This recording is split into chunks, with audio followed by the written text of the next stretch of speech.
Start ஆயிடுச்சு ma'am. Ready 1 2 3 start. Every second brings a fresh beginning. Every hour holds a new promise. Every night our dreams can bring hope. Every day is what you choose to make it auspicious. Good morning to one and all. On behalf of our R.M.D. Engineering College, we welcome you all to the Generic Talk Series 32 on an inside look at a software developer's life. We would like to extend a warm welcome to our principal, HOD, chief guest, faculty members, and students who have joined us today. May we now request Dr. Usha Rani, Professor Triply, Senior Member IEEE, Department of Science and Humanity, to welcome the gathering and also to introduce our proud alumni chief guest, Mr. Subramani Hariharan, to the audience. Please, ma'am. Thank you, ma'am. Happy morning, everyone. Honorable and most respected Chairman, sir, beloved Vice Chairman, sir, Chief Guest, Mr. Subramani Hariharan, respected Principal, Dean, HODs, faculty members, dear students and parents, good morning to one and all. On behalf of the management, Principal, Dean, HODs, faculty members, on my own behalf, I welcome you all to the Generic Talk Series 32, organized by R.M.D. Engineering College on the title An Inside Look at a Software Developer's Life. I would like to take this opportunity to express a sincere gratitude to the management for their constant support and encouragement. Their vision, leadership, and commitment to academic excellence make initiatives like this talk series possible.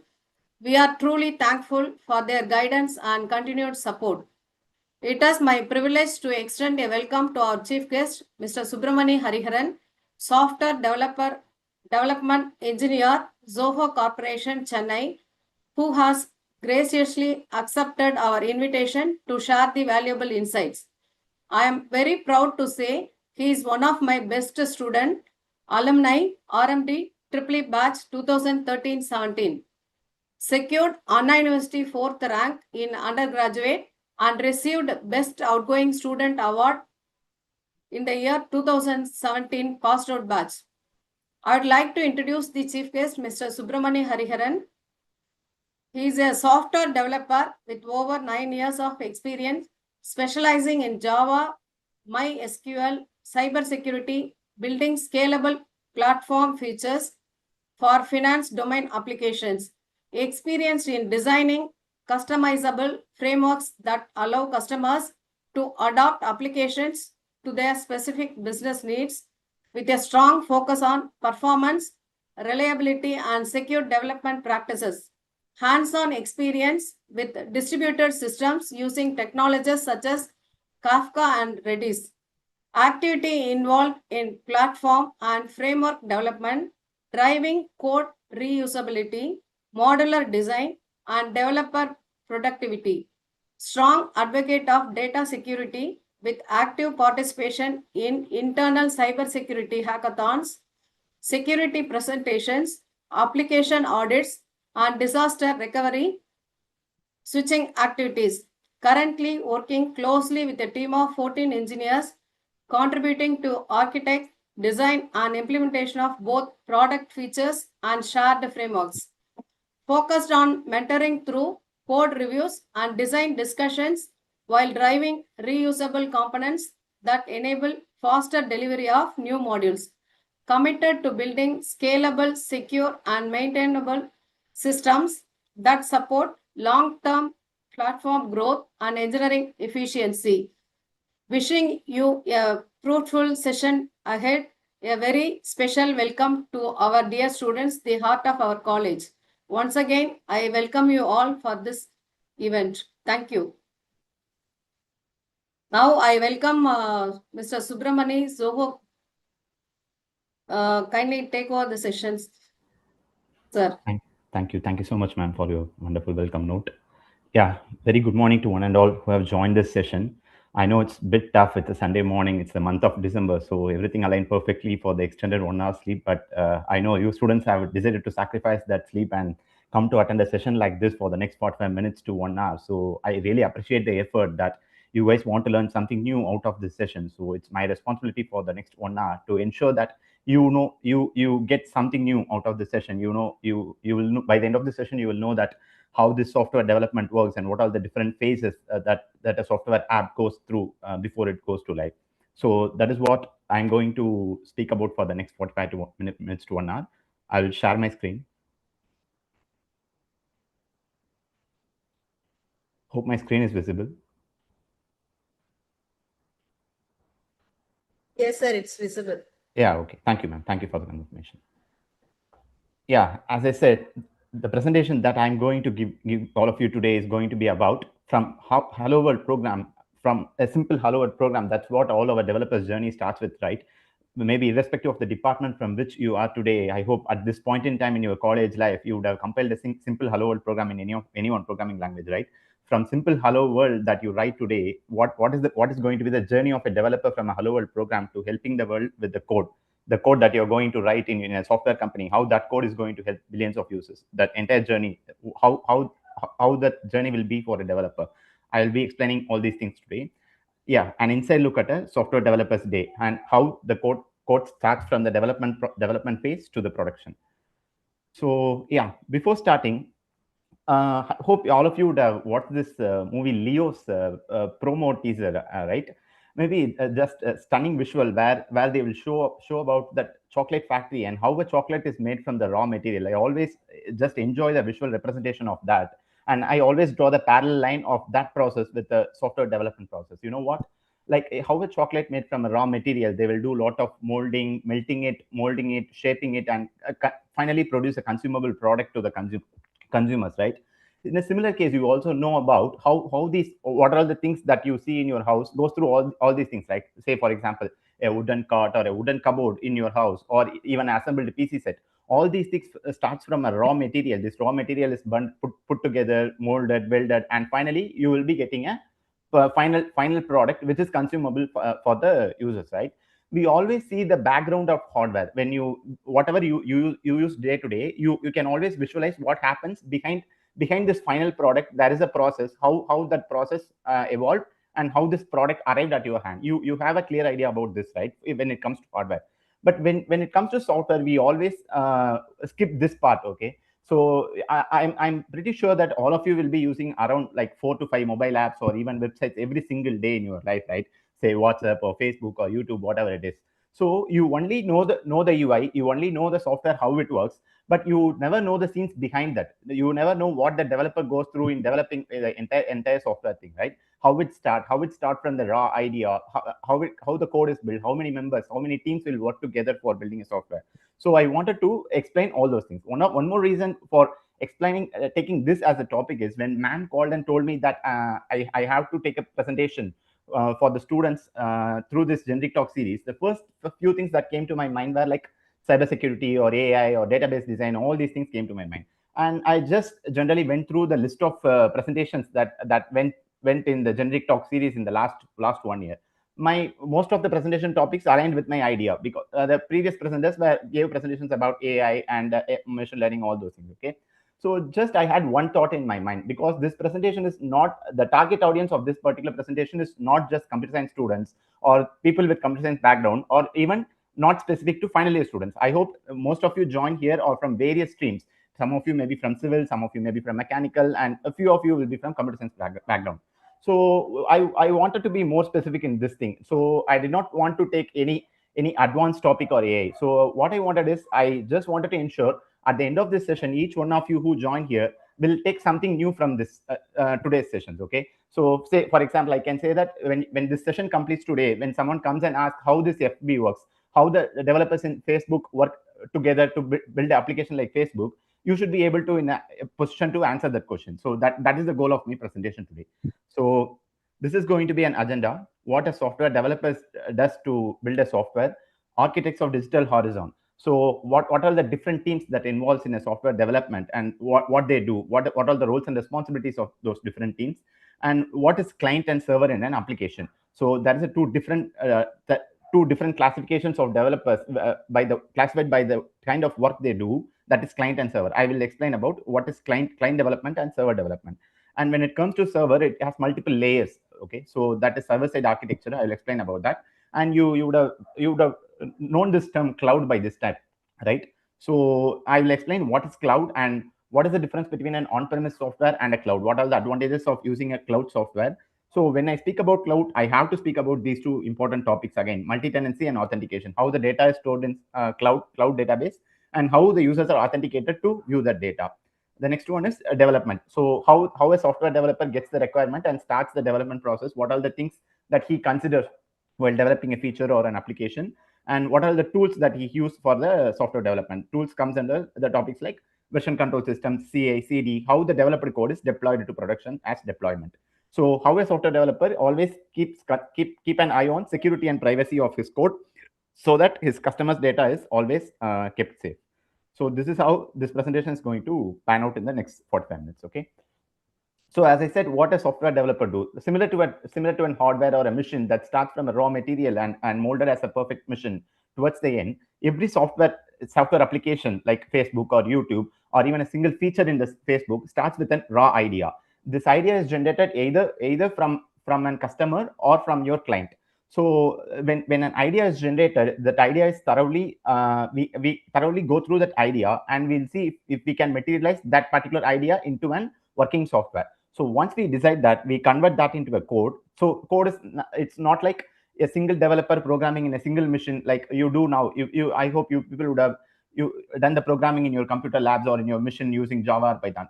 All these things you will do. You're a single developer running a code in a single machine. You give the input and you get the output. But when it comes to a complete software that you're going to provide it for the customers, it cannot work that way, right? So multiple developers work together and build a code base, and that code base is converted to an application that is deployed to a server, which will be consumed by billions of users, like how you consume Facebook or Instagram today. So a software developer is someone who solves real world problems using code. It is not about sample problems or only mathematical calculations. It's not like that. There are multiple real world problems. Say IRCTC is used for ticket booking. Say we have Zoho Books as a software that used for invoicing purposes, and there will be an income tax website that is used for filing the income taxes. So there are multiple real world problems. Everything will be put together as challenges are resolved and bundled together as an application or a website. So as I said, turns idea into websites or apps or systems. It is not like earlier in days. It was always like when I build a website and provide the solution, the customer will accept and take it. But it is not like that. When I provide Facebook in only website, you can say you can only use it only through Google Chrome, or you can use it only in your laptops or computers. The customers won't accept it, right? We have multiple modes of client now. It's not just stops with websites. It is like mobile app or Windows app. Again, in mobile, you have to build Android apps, iOS apps, so different kind of apps, right? These ideas should be built into different types of apps that can be served through different modes of client, not just website. It should be applicable for mobile applications also. So as I said, we collect the requirement from the people. It's not about a software developer's life. It's not about just interacting with the computers that is behind him, that is in front of him. Okay, so it's more about the people that we work with. Not the working with people. Not just stops with collecting the requirement. Even within the team, we have multiple teams who do different phases of software development. We will coordinate with all of them and and and build an application so that it will be consumable to the live environment. So yeah, as I said, they create software that people use every day. We always think, right, that if you work in a manufacturing industry, the machines that you produce, for example, if you work in a HP or Dell, the laptops that you build will be used by millions of users. The same thing goes for the software also. If you work in a company like, for example, Facebook or Netflix, every line of code that you write on a given day, it is being consumed by billions of users, right? You take all the pride in building something like that as a software developer. So I can draw a similar analogy with city builder. Say, for example, you are a planner or an architect. Imagine you are a planner or an architect. A government comes to you and gives an acres of empty land and assigns you a task to build a city over that land. So how will you build that city? So I can draw a similar line to this with the software development. Okay. So the first thing is the government provide the new empty land on which you will be building the software. So similarly, in a software development, where it all begins is the new app idea, where this idea we will get from either consumers or directly from the client. So you should know the difference between here the product companies and the service companies here. say for example, if you are a service company, you will get the requirement from your client. Say for example, I'm a service company, Citibank will be my client. So Citibank will come and ask me that, see, in Citibank there is no feature called net banking today, I want you to build an application for net banking. So what a service company will do is, will build a full application for net banking and provide it to the Citibank. So the Citibank will continue to use that application. This is how service companies work. So product companies work in a different way. So product company, for example, what I mean is Facebook or YouTube or what Meta, whatever it is, Zoho, for all these comes under product companies. Product companies build their own products. Customers will choose the product companies and will use their apps. So say for example, Facebook is not specific to Citibank or some specific, they don't work for the company, they work directly for the people. People will directly come and consume your app. That is the difference between product and service company. So for product companies, the app idea comes from the real world use cases. Say for example, we work for a product called Zoho Books. In Zoho Books, we provide solutions for invoicing. So when GST arrived in India, we thought that we should provide an feature in our app so that customers can file GST through our app. So the idea comes from real world problems for the product company. So that's how the initial idea of an application or software comes from. So once the empty land is ready, the app idea is ready, the developer will arrive into the picture at this point. So he will start to plan and build a city. As an architect, you will draw an entire plan, right? Streets should be built this way. Every street should contain these many houses, these many hospitals should be there. All these things you will be planning, right, to build a city. So similarly, when a raw idea comes, so as a software developer, you should design the entire application such that you should put these many tables in the database. This data will be stored in this particular table. So how will be the UI? How will the UI looks like? How will the code looks like? All these things will come under design phase. So planning and building a city is the design phase of a software development. Then you will start coding. So once the plan is ready for the city, you will call for the contractors and start building the houses, right? Houses or companies in the entire city, right? So like they build the entire houses like brick by brick. We will have multiple developers who work from multiple teams who write different parts of the code. Everything will be put together, and the product will be made ready in a software industry. So the next one is teamwork time. When you build a city, it's not like a single government can take care of all the things in the city, right? Again, you will have different departments, like tax will have a different department. We will have hospitals will come under a different department. Education will be a different department. This will be a categorized department that takes care of their own domain and work, right? Similarly, while developing a software, we will have different teams like design, testing, product management. Each of these teams will work specific to the domain, and all of them work together to build a complete software and provide to the customer. So adding safety is another important aspect when you build a city, right? You have built a city and house, and you have to provide safety measures for each and every house. You have to ensure that each and every house will have a door, it will have its own locking system, all these things, right? So when you build a product, and when you build a software product and provide it to millions of customers, each customer should be able to access only his data, not others' data. So security comes under this phase of the software development. So you have to code and ensure that the code is secure such that the customer will not be exposed to any kind of security issues. Once the city is ready to live, that is, once the city is completed, what you will do is they will do kind of marketing, right? Say for example, a big builder who builds an apartment with hundreds of houses, he will do the marketing by giving advertisement and everything to attract the customers and work, ask them to live in that flat, right? Buy the flat and live in that flat, right? So similarly, once the code is ready, this problem will not be there in a service company. As I said, as a service company, when a Citibank comes and asks you for the requirement, you work for them, you provide it to the Citibank. So that process stops there. But when you work for a product company, you build a product like Facebook or YouTube or Netflix, whatever it is, you have to market that application again. You will be marketing that application, you will be attracting the customers and bringing a lot of customers to use that product. So this is how the entire software development can be compared with the city building. So I told you, right, we work with multiple teams in a software development design or deployment phase. These are all the major teams that comes into the picture when you are building a software. First one is product managers. This is more specific to something like a product company. Like I told you, right, we'll get raw idea from the customers or competitors. We'll get the idea of the software. These product managers are the ones who analyzes this idea, that and they choose that this idea can be implemented in our application. This will take this much of time frame. So they will collect the idea, analyze the idea, prepare the documentation, and provide it to the designers. Like, this is a perfect idea. If we implement this idea, we will get a good customer base. So that is what these product managers do. they will put the documentation in the designers table next. So designers are the one who designs the product. So for example, how this UI looks like. For example, this is our Zoho show application, which is similar to a presentation application. Okay.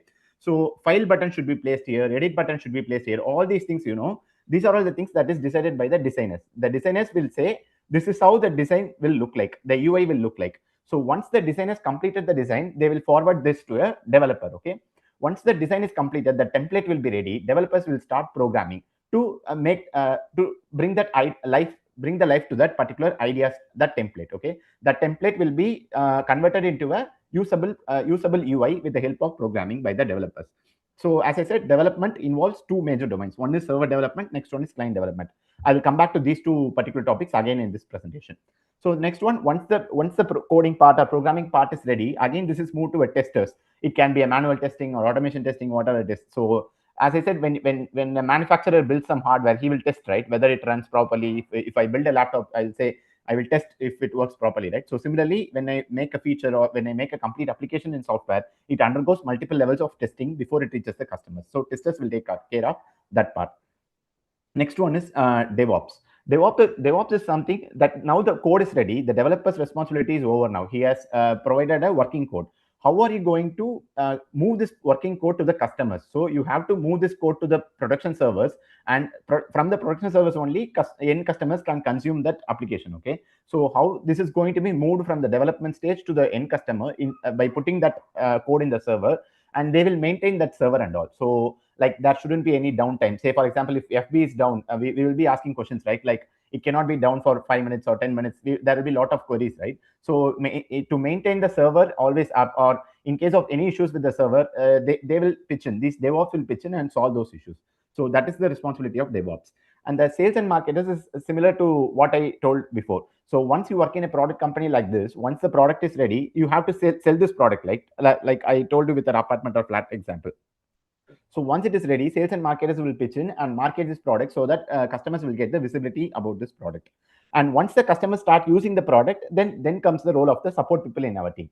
So like simple example will be you'll be using Ola app, right? So whenever you face some issues or glitches with your ride, you will directly contact the support, right? There will be a team of members who will be always ready to support you for the software product that they have provided. So every software team will have its own support team that provides support to the customers once they start using it.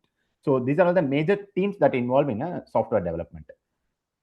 So when speaking about this part, developers part, I told that there are two major domains in server development. One is client and another one is server. Okay, the entire software application works as conversation between two different characters. Okay, you consider client as one character, server as another character. So the conversation between client and server will bring you the total application. So the client is always someone who is the asker, who asks the questions to server. Server is someone who gives the answers to the client. So in software development, we use this with very frequently. We use these terminologies like request and response. Okay, so client will create request and send it to servers. Server will process the request, will apply all the business logic in the backend, and will provide the response to the client. So I will explain you with an example with this simple Zoho show application itself. So the difference between client and server is, so this is the entire application. Like Zoho show looks like this. As I said, these are all the buttons. This is a new slide click. All these things will come under client development. Say for example, you can see the client code directly in the console itself. Say I'll show you here. This file is a button, right? So this particular line of code is responsible for showing this as a button. So here you can see file. So this is rendered as a file button here. So this div class here, this is responsible for this file button. On clicking file, what should happen? The entire thing will be written as a code here. So this is the client code. Okay. So this entire thing, this is responsible for loading this entire UI. This UI that you see today in this in your systems, right? This is loaded only because someone wrote these many lines of code in the backend. For each and every component here, there will be a code line that is written here. So this is how the client works. Okay, client is all about how the data is rendered in UI. So now I will server is something that serves the data by applying the business logic. Say for example, I will say this is a different presentation, like generic talk series presentation. I have a test presentation here. This is a test presentation, but I don't have any slides here or content here. Okay. So, but the client code will not change. So whenever you load show.zoho.in, the client code will remain the same. Say file is here, edit is here, view is here. This is not going to change from customer to customer. So see, I have logged in from my account, subramani.h at my email account. I have logged into this application. Even if you open an account in Zoho Show, even if you create a presentation, you will get the same UI in your machine also. So this is what client is all about. So I can show you here. You see the same code is rendered in every in every browser for every account. The same code is rendered. So there is no difference in client code. Sir, client Subramaniam code sir, excuse me. Yeah. Sir, kindly keep Rekha ma'am snap in the up, sir. In your view, full presentation is not visible. Okay, fine. Now I'm closing. Thank you. Okay. Okay, so this is how the client code looks like. Okay, server is something that builds the logic and produces the content specific to that customer. So for example, what I say is this part is same, right? As I said, this template part is same. This show or file edit, everything is same. That comes under client code. But what I have written here inside is is served from the server code, because this is a different presentation, generic talk series presentation. This is a different presentation, test is presentation. Okay, so when I load the test presentation, this content is loaded. When I load the generic talk presentation, a different content is loaded, right? So this logic is handled by the server. So server is the one that controls the dynamic part of the code. Okay, so I hope you understand the difference between the client and the server.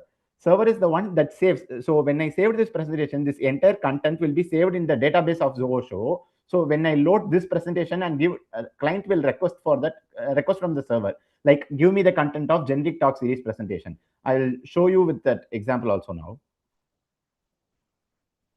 So I'm just reloading this presentation. So you can see there will be a call made to server. Call will be made with the help of this domain. Okay, so showin.open. Okay, so the thing is, you can see a different ID here, unique ID here, 2y7yp381. This is this ID. So what Zoho Show team is doing is they are assigning a unique identification number for each and every presentation. So whenever I ask for a generic talk series presentation, this client team will request to server to provide this presentation using this ID. So I can show you the similar thing in this presentation now. You will have a different slide here. So different number here.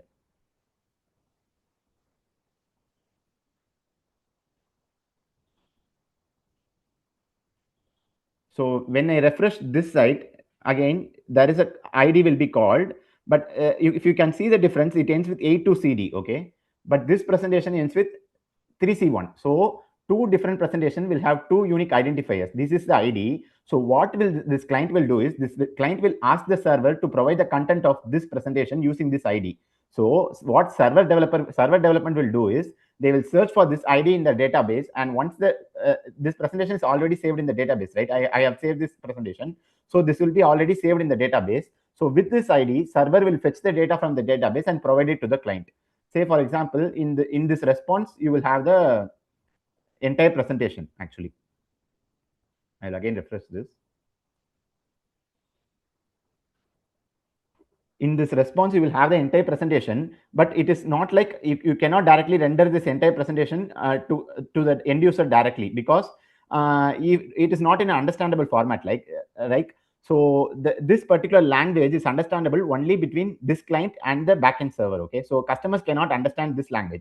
So again, in this place, client's responsibility will come. So what client will do is, again, it will convert this non-understandable code into a perfect UI, because this code is rendered as this UI. As you see, this is the entire UI. This part is rendered with the help of this response that we received from the server. So what client will do is, client will receive the data from the server and convert that into a human readable format. They will align the font, they will use the font color, everything, and they will provide you this beautiful UI. Okay, so from a non-understandable code format to an understandable visual representation, client will do that part. So I hope now you will have a clear idea on what is the difference between a client and a server. Okay, so client is something who is responsible for the user experience and the components that are loaded in UI. Server is someone who handles the business logic completely and provides the puts the data into the database and updates the data, retrieves the data from the database. Every database handling is handled with the help of the server only. Once the response is provided, client will again convert the response into an UI format. Okay. So yeah, this is a visual representation of how a client and server work. When I mean client, it can be any client. You like, for example, from your Facebook application, you click on a notification button, right? When you click on a bell icon, a notification button, that client, that mobile client from Facebook, that mobile app, Facebook app, will send a request to the Facebook server. Like this customer, Subramani Hariharan, is requesting the number of notifications for his account. They will send a request to the server. Server will give the response. So once the server gives the response, those notifications will get rendered in the mobile client. So this is how client and server works together to ensure that application works seamlessly. So yeah, when it comes to server, server is a little bit vast. Client is like all about the UI that I told you, right? I showed you, right? But the server, it contains again multiple components. It's not like just one big component. Again, we can split server. Server is a common terminology that we use. Again, internally you can split that into three different components. Okay, those are web server, application server, and a DB server. So as I said, server is about power. It's a single source of truth that ensures the app is secure, consistent. Okay. So one more thing about, for example, a DB server is it stores the data in a common place. Okay. So for example, you log into your FB account from your laptop, right? You get all your posts, you get all your messages in your laptop.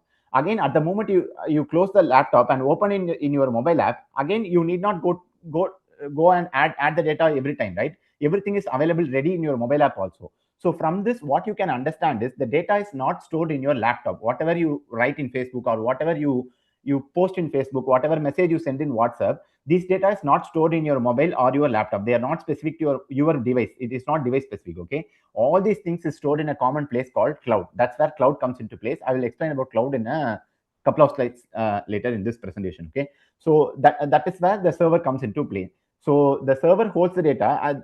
Why I'm saying is that I have mentioned it like here, right? It is a single source of truth. Once you store the data, you can access it from anywhere. That is the advantage of storing it in a common server. Okay. So again, web server, application server, DB server are three important components of a server component. First one is web server. Web server is like entry point for any request. I showed you, right? A request will be made from the UI to the server. So web server is someone who is the entry point of the request. They validates the request. If it is valid, application server is backend of a web server. So once the request is validated by a web server, it will forward the request to the application server. This is one of the roles of a web server. Okay, they validate that this particular user gives a valid request. So once it is validated, it forwarded to an application server. Apart from this, one more important role of web server is to load the static content. I showed you, right? I showed the client code here, right, while inspecting. So the entire content loader here can be differentiated into two different things. Okay. This entire thing is a static content. As I said, if you log in from different account, if you log in from different browser, these things will not change. This file edit view will always be placed here. This thing will not going to change. But the content written inside this presentation is going to change for every presentation, for every user. If some different user logs in, his own presentation will be served from here, right? So whatever stays static is called static content. So whatever dynamically loaded from the server is called dynamic content. So this static content is loaded with the help of this code I told you, right? So this code is static. This code is served from this web server. Okay. So another important role of this web server is this web server holds this entire data. Entire client code will be held in this web server. This web server is responsible to provide this entire client code to the browser, so that browser can render this into an UI. Okay. So this particular code is stored in a web server and provided to the browser. And whatever logic I told you, right? So when the customer asks for generate talk presentation, give this presentation. When a customer asks for this presentation, give this different content. All this logic will be handled by the application server. Hope you understand the difference between a web server and application server. Application server is the one who handles the entire code, business logic. For example, if you take a Facebook application, like posting a content or commenting in a post, everything will be handled by the application server. So the application server will get the data and store the data in the database. So whenever you ask for the data again, it retrieves the data from the database and provide it to the client. So all this application code logic that you write in Java or Python will be handled in an application server. Okay. So that is the difference between web and application server. The last one is DB server. DB is something that holds the entire data. So we have been speaking about storing the data, right? I told you about that entire presentation will be stored in a database of Zoho Show application. So similarly, when you use a Facebook application, you will have a database in the backend where everything will be stored. I'll show an example of a small database that I have built in my own machine. So I have a database called FB test. This is not exact. I am not saying that this is how exactly the backend of Facebook will looks like, but I'm just saying this is a simple application that I have built using this database. Okay, so this FB test will have its users table. This user will have, maybe if Subramani logs in, signs up for a Facebook account, you will have a new entry here, like 3subramani@gmail.com. His password will be stored here. So this is how a database looks like. Okay, this is how posts will look like. Whatever post you post in FB, right? Whatever content you post in FB will be, there will be a table like post in Facebook's database, and it will be stored in that database. Okay, so I'm just I will come back to this particular database again when I explain the cloud and multi-tenancy. I'm just showing you how the database looks like. Database will consist of multiple tables. These tables will store whatever data that you showed, that you post in your Facebook. So likes, so who liked what post, all this data will be stored in likes table. Who commented, all this in all these posts will be stored in comments table. Maybe I will explain all these things when I come back to this database later. Okay, so DB server is something that is responsible for storing the data in the table. So you have to write the MySQL queries to insert the data. So when someone deletes the post, you have to delete the row from the DB, right? So all these things will be handled with the help of queries in the DB server. So that is the roles and responsibility of a DB server in a software application. So here one more interesting questions might come, may arise for you, right? I showed you my DB of users table where I had stored my password in a plain text, right? So you may have a genuine doubt at this point in a presentation. So say for example, like Subramani, here one row will be added. Assume one row will be added. If I'm signing up to a new Facebook account, yeah, one row will be added here with this data. Okay, so say password is my password. So what if this password is stored as an empty text in this users table? So don't you have this doubt? Say someone, your friend, gets a job in Facebook. So what if he queries this users table and get this password? Like you can write a simple query here, right? Select star from users where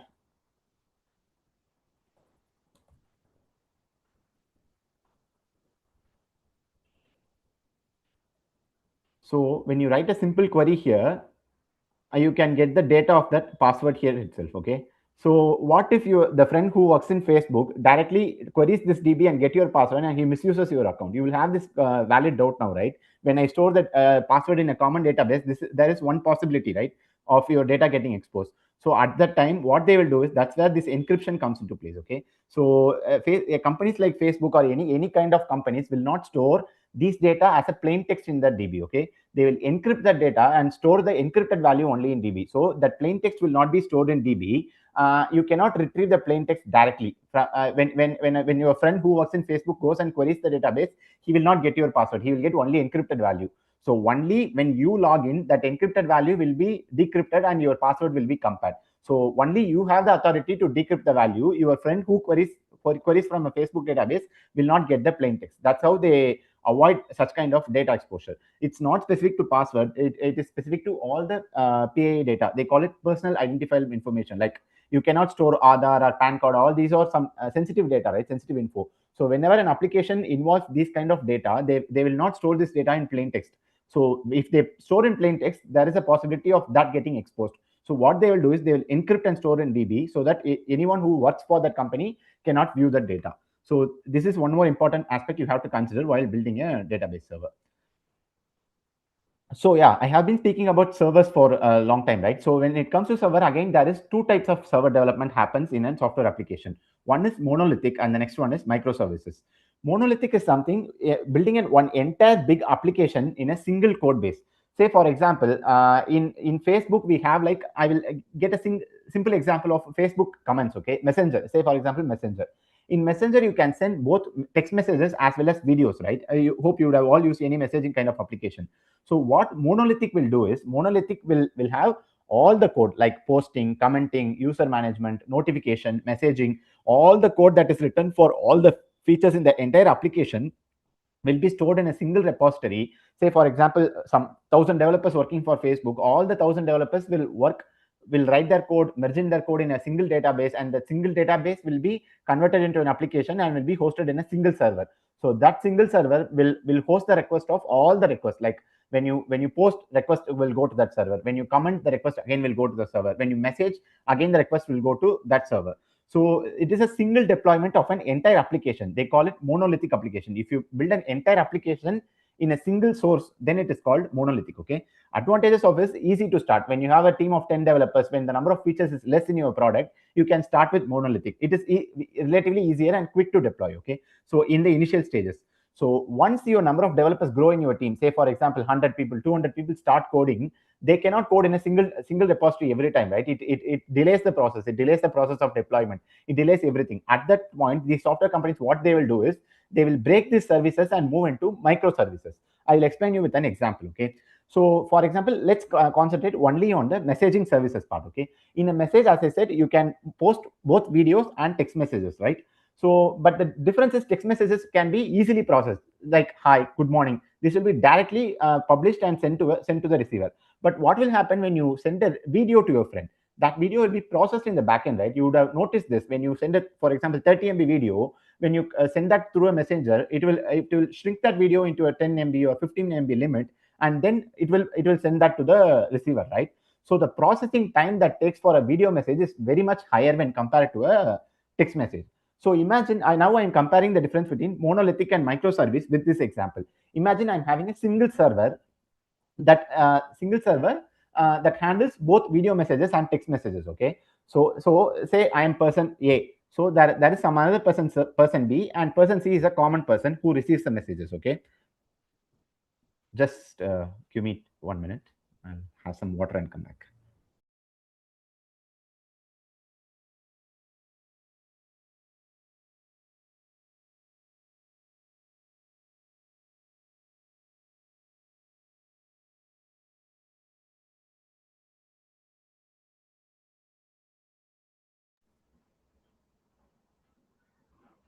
Yeah, we can continue.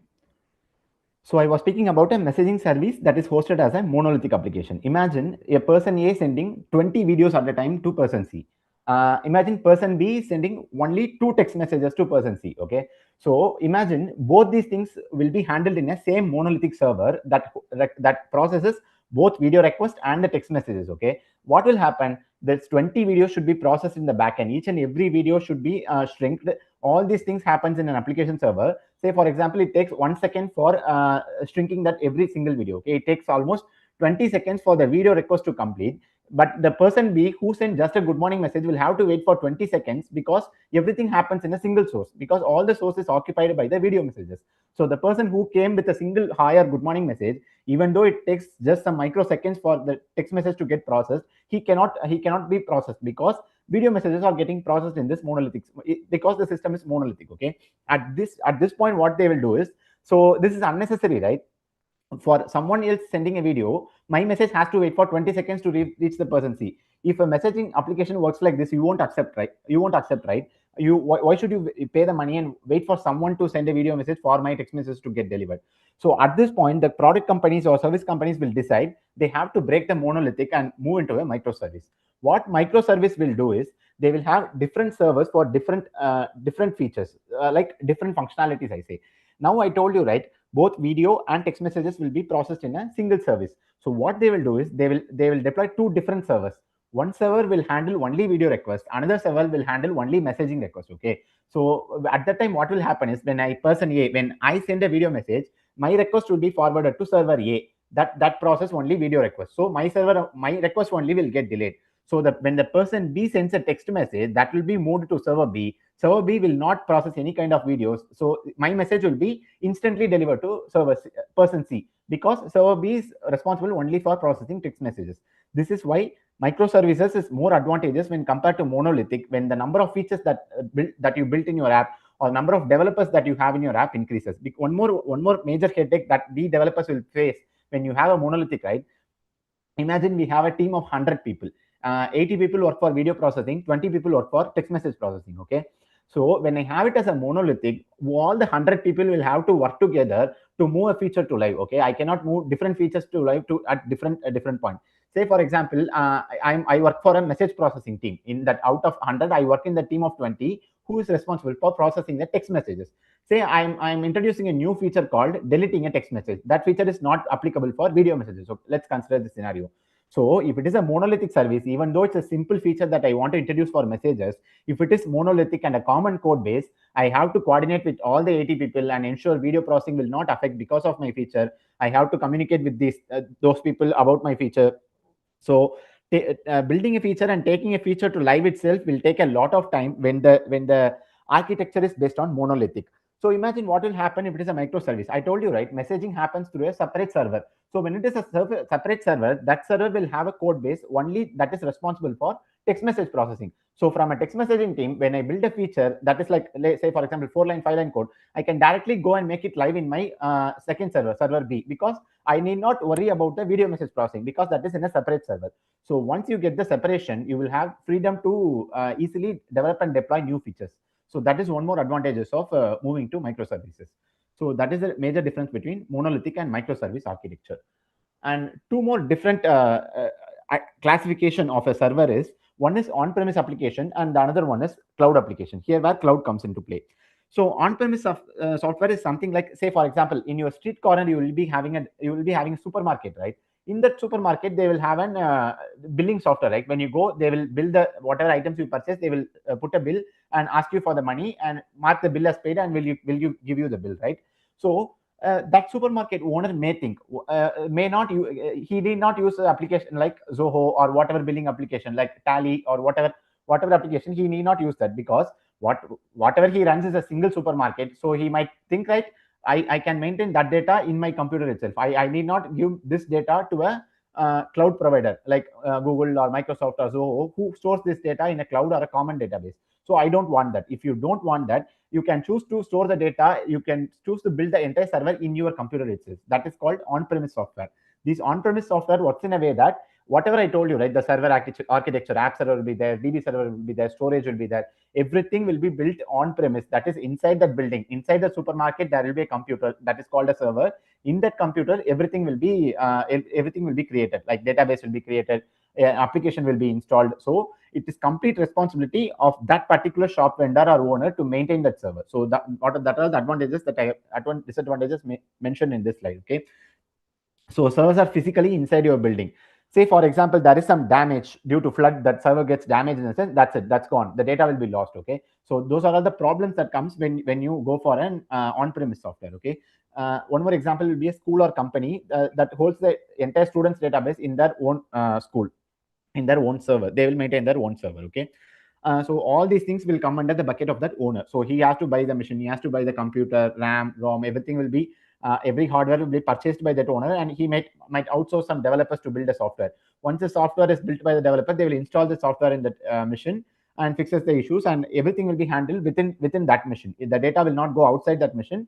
But it, as I said, if there won't be any backup, or there are few disadvantages while going for on-premise software. As I said, you log in for a Facebook from web app, and again you log in for Facebook from mobile app. With different devices, you are able to access the data, right? But in case of on-premise software, you cannot do that. You have to, suppose, say for example, you are upgrading and moving this shop to a different building. Again, you have to take this entire server with you and install again in a different place. So you cannot go and use wherever you want. So that is the problem of on-premise software. So that's where this cloud applications comes into play.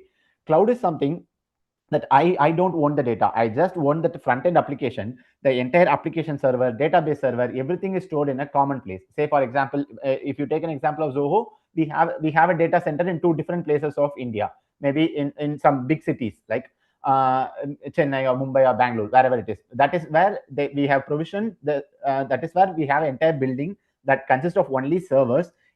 In all the servers, customers' data will be stored across India. The customers will put their data, and the data will be stored in that cloud, in that common storage space. Okay. With that, all the advantages that I have mentioned, you will get. Say for example, you will have one problem when your business runs well in the supermarket is. Okay. Say for example, you are getting 1,000 bills per day today. Okay. So you have a 2 GB RAM in your on-premise software. At that time, the software will work fine. So imagine there is a Pongal season or Christmas season, and all of a sudden you get lot more number of customers, and you get like some 10,000 customers per day. At that time, the machine that you have with 2 GB RAM will not work, will not scale. Okay, at that time you will face problem with an on-premise software. And again, at the time, it is not easy to replace an on-premise software or upgrade an on-premise software to a higher-end RAM or higher-end physical storage ways. Okay, so these are the problems that you face it with on-premise. But in terms of cloud, that is not a problem. So whenever there is a scalability problem occurs, the application that serves you, right? For example, Zoho or Amazon, they take care, they will take care of that. You just go and inform that from thousand bills from this month, I'm opening a new shop, so you will get 10,000 bills. So they will take care of that scalability part. These are the advantages that you get with the cloud applications. Okay.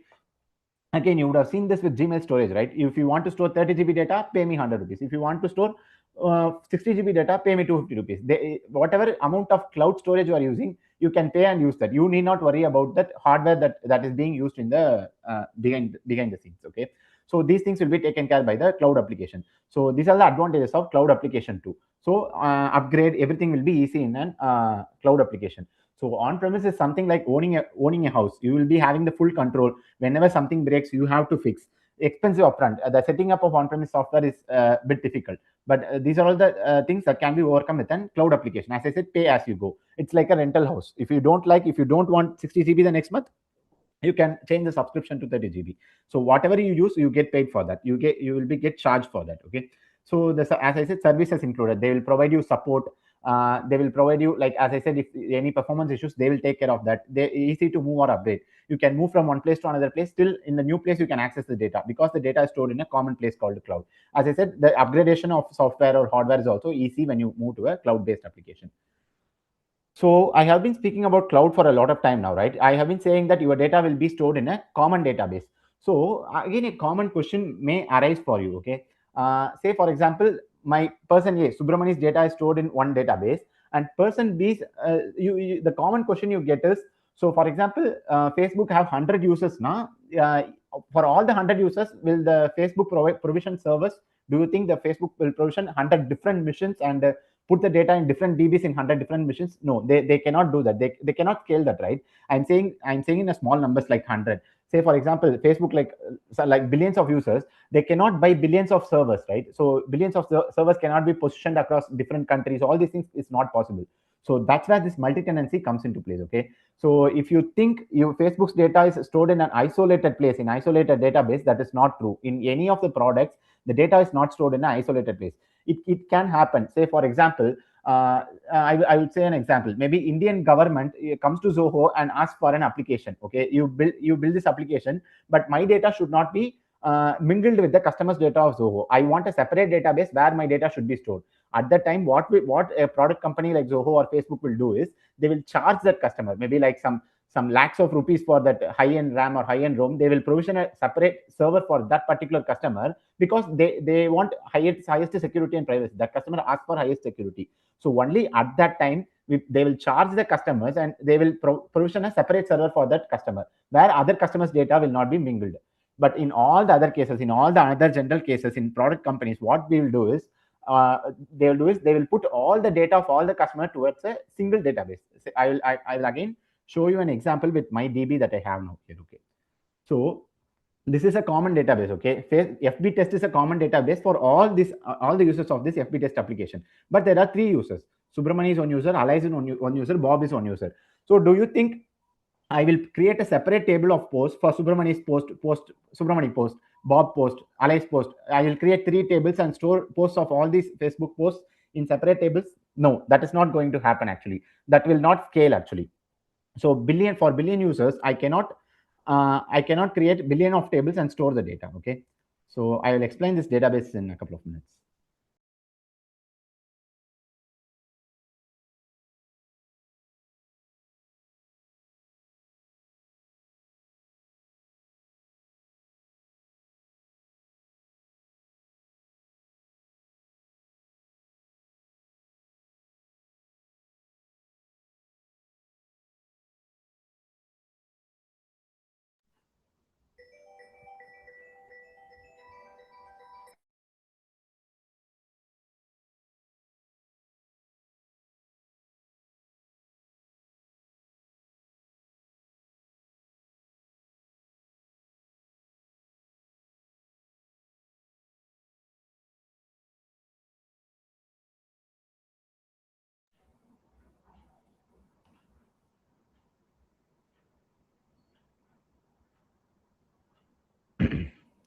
Yeah, hope I'm audible.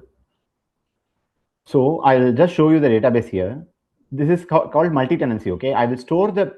You have this user ID, right? This is first user. This is second user. What I have done is I have stored the posts of all the users in the same database. I'm not creating a database for every single user. So Subramani's post will be also stored here. Bob's post will also be stored here. Ali's post will also be stored here. But when the user ID 1 logs in, what I will do is I will query the data of only this user. Say for example, this user one give me the post of only user 1. So my UI will show only these three data. So I will differentiate with the help of this user ID column. This is how multi-tenancy work.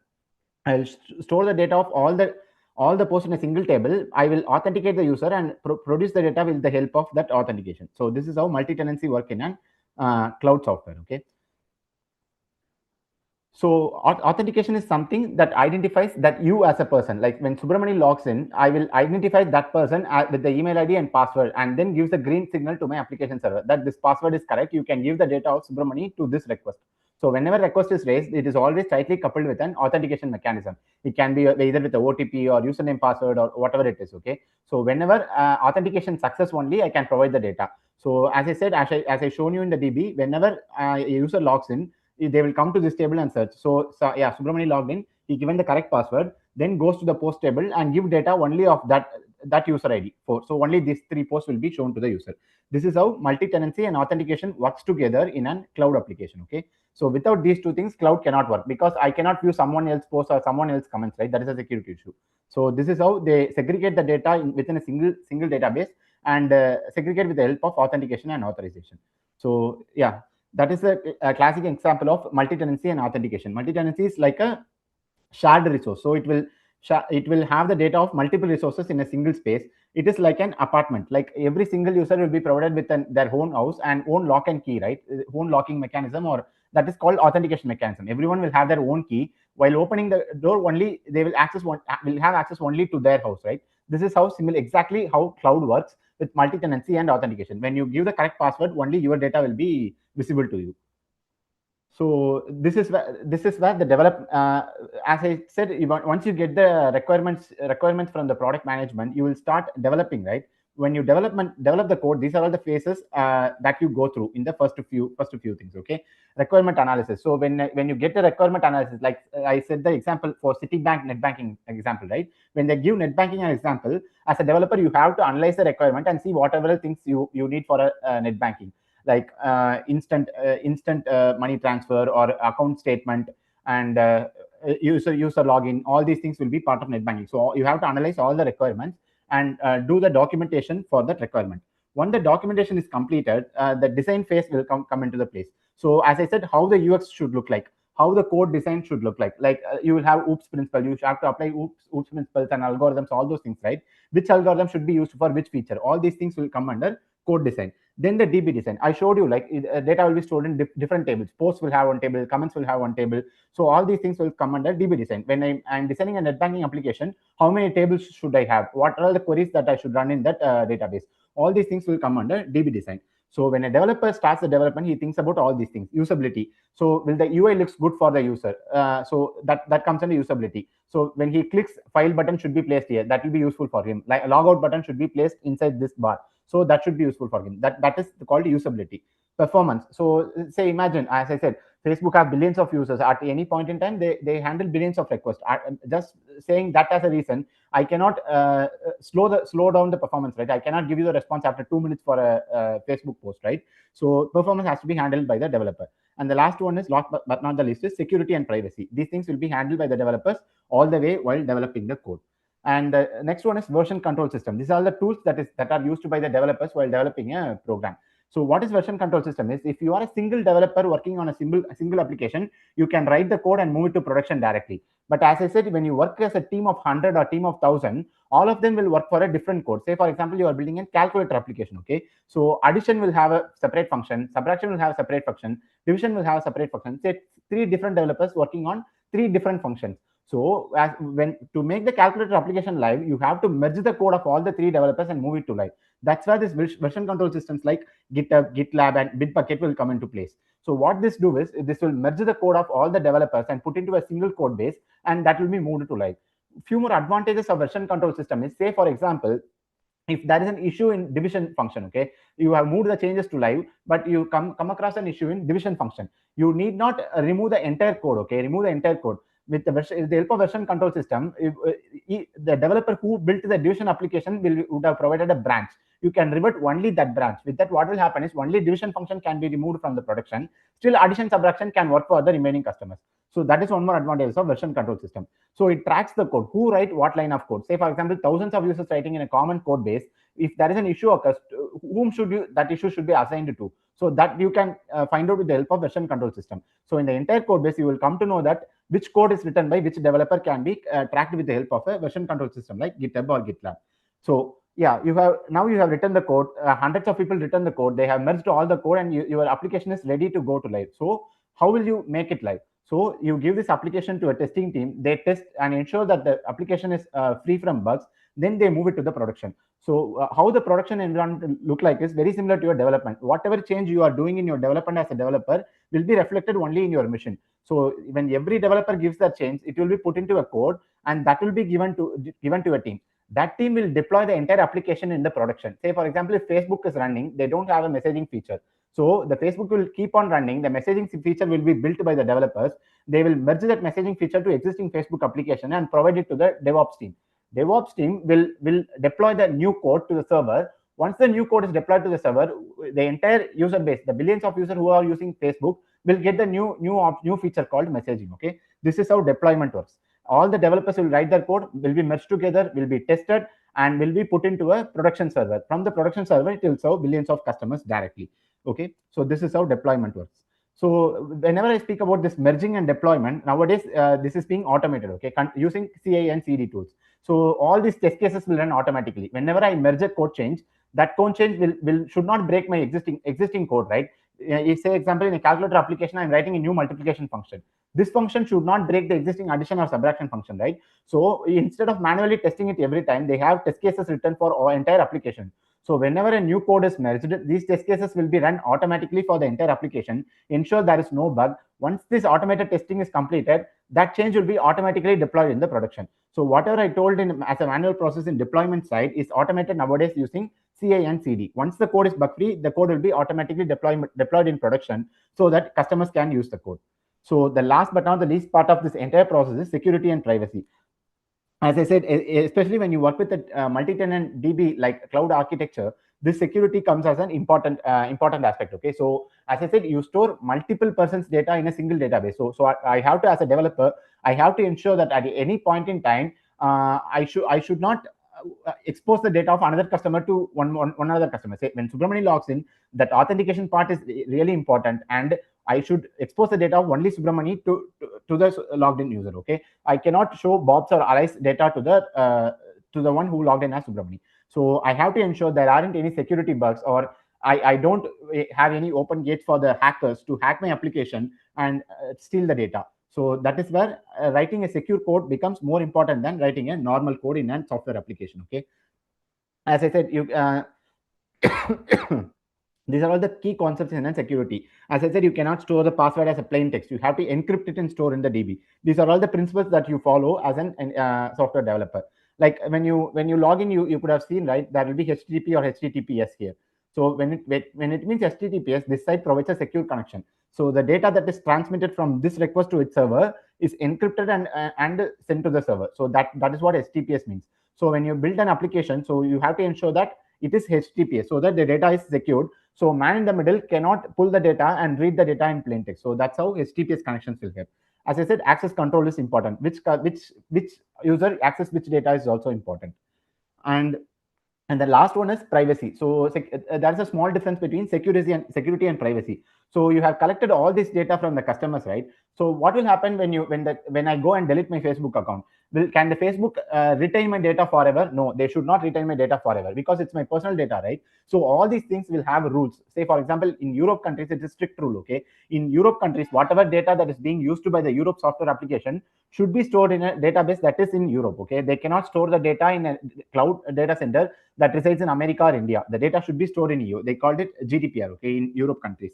So there are laws that enforce privacy for the data that is being stored by the software applications. So data retention and deletion, they do have some specific rules. Like you cannot maintain the data after 2 months or 3 months. You have to delete the data. When a customer deletes an Facebook application, that data should be deleted after, as soon as the customer deletes his account. Okay, he cannot retain the personal data. So only collect needed data. Like you give all the personal information, WhatsApp or Facebook, they cannot sell the entire information to someone for the advertisement purpose. They can collect only needed data, and they do have strict policies and violations. They cannot violate those policies. Okay, they can only share a specific data with the consent. Say when you use these applications, there will be an option to provide the consent, right? Use my data to suggest me better ads, use my data to suggest me better posts. There will be consent, right? Only if you give the consent, they can use the data that is resides in your database. Without your consent, they cannot use the data in your database. So this is how the privacy angle works in a software development environment. So yeah, that's all. Security and privacy is something that is being followed right from the stage of development till the deployment. Okay, so this is the most important aspect of an software development. Yeah, thank you. Hope I was clear in most of the topics, where from a request that originates from the client, how server process that request and provides the response with all the phases that request goes through, or a development software development goes through. So if you have any doubts, you can ask me. Thank you.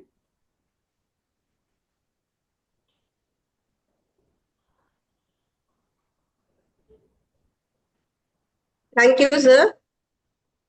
Thank you for your wonderful presentation, continuous, flawless, and you also gave some hands-on training. What you are saying, you made it very clear to the students. Thank you once again. Thank you very much. We have one or two queries, sir. Let me ask to you, and you may answer to our students in YouTube. Our first students are asking, what foundational skills should a first-year engineering student focus on to become a good developer? Yeah, that's a good question to start with. I would highly recommend to choose any one particular programming language and be strong with it. Okay, irrespective of department from which you are, maybe you can be from CSE or civil or mechanical, but at the end of the day, in my experience, I'm saying from whatever I have seen from friends, 70 to 80% of students will get placed in an IT company. Okay, so the demand is large in IT. So if you want to go and get placed in an IT company, it is safe to be prepared for the programming languages right from the first year itself. I hope you do have some. I think Python in your curriculum itself during the first year. So be very strong with any one programming language. See, people speak about AI, ML, cybersecurity, everything. But in my opinion, first you have to be strong, very strong in the basics. AI and ML will help when you go reach the company. Within the company, who can work in AI and ML domain. But if you want to clear the interview, you have to be very strong with your basic programming skills with at least any one languages. And again, there are two things. Okay, one is programming, and then another one is analyticals or mathematical problem solving skills. Okay, so there are various platforms like Geeks for Geeks or Lead Code. I think nowadays students using Lead Code. When HackerRank is one more platform that I used during my college days. I would highly recommend you to start using these platforms.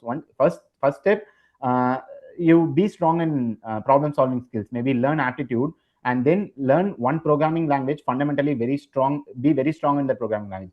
I don't want you to go into data structures or algorithm, all those things. Those things can come later. You have to be at least ready to solve some basic problems when you are given a question using that programming language. Be strong with the basics, and then start practicing programs in all these platforms. That will help eventually when you go to your final year. Thank you, sir. One more question, sir. What habits should a first-year student develop to grow consistently as a developer? Yeah, consistently solve problems in any of the platforms that I have mentioned. Actually, if you the programming is something that comes only with the practice, right? Okay, you cannot directly go to a final year, especially that too. I know that actually I'm a triple E student actually. So I started my programming journey towards the end of. I was part of digital center of excellence when I was in R.M.D. So that helped me. So from the second year, we did have training in the programming languages. So it's not necessary that you should be part of this center of excellence to learn the programming. Now, the amount of resources that you have is really vast in the online, right? So start making use of these resources, and maybe whenever you get time, maybe 1 hour in the weekend or 2 hours in the weekend, just open HackerRank and start solving one program per week. So that will eventually increase when you get the interest. That is nothing like I am telling you from my personal experience. Even though I was from EEE, when I started programming in these platforms like HackerRank, when you solve the problem and get that green tick in 10 test cases, you will get one happiness, right? That is something different. Once you start tasting that, you will never come out of it. Okay, it's kind of addiction. So once you start doing it, it will take care of its own. The consistency will automatically come, I believe. The basic interest that you develop towards programming is what more important.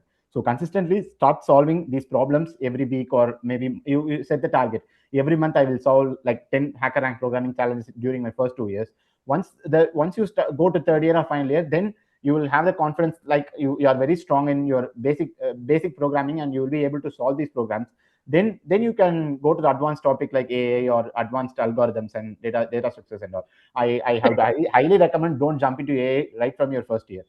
First, be strong with your fundamentals, because most of the companies that come for interview will not ask you questions in AI in your round one. They will ask you basic aptitude and basic programming questions only. Well, last one more question. Yeah. How can a student build strong problem-solving skills alongside coding? Yeah, problem solving is something that comes when you naturally have some interest toward mathematics. It will automatically, if even if it is not, you start solving a lot of aptitude questions and logical reasonings.